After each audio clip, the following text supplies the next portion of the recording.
Well, this is the Grimme machine. Some might say it was never more appropriately named. The speaker here from Grimme was here today. He gave a rather technological speech, talk, I thought, for the audience. Very difficult to understand what he was talking about.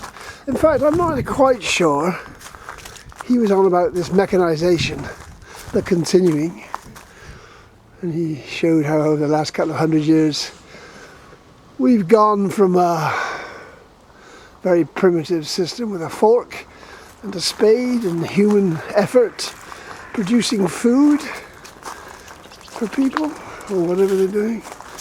And so now we've got these sorts of things, and they're going to be, the future is, not in his lifetime he says, but they're working on it. Machines like this, which are technically controlled not by people but by more machines. So it's already happening, of course. You sit in some remote place and watch it all happen on a screen. If you watch it all happening at all, the machine knows what it does. There wasn't a lot about robotics this year. It was rather low key. We had that a few years ago. Everything was robotics. These machines that drive themselves around fields, and they've mapped the field, but they're going to know what they have to do. They sort their potatoes. What I can't understand is for whose benefit is it? Obviously Grimme are going to be selling machines, so they're going to be happy on that score. But at the end of the day, it's to produce things you can eat. We don't eat the machine. It's like the motor car, isn't it? Wonderful invention. Well, they've had a wonderful 100 years of the motor car, internal combustion engines. They've had a wonderful 100 years. And now they have to be faded out because of their sheer popularity.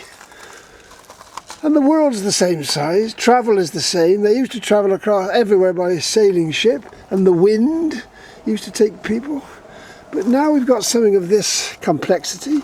I don't know how many tons it weighs. I mean, it's clever stuff. It's technology. I mean, I don't know what the hell's in that structure, presumably. It's an enormous, very heavy piece of structure there. This is how it attaches to the nice big tractor. Look, I suppose, what's that? £50,000 worth of tractor? I've no idea how much, if the Grimme man was around. It's rather like the Grim Reaper, isn't it, really? Reaping the harvest. So I expect they get all these jokes, this firm.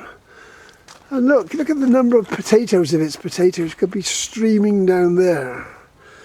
Look at it. I mean, where's the benefit? A man used to go out, for harvesting potatoes, there used to be a team of 3 guys, women, whatever, and one would have a fork and one would have something else, and they'd harvest the potatoes. And it was big enough harvest.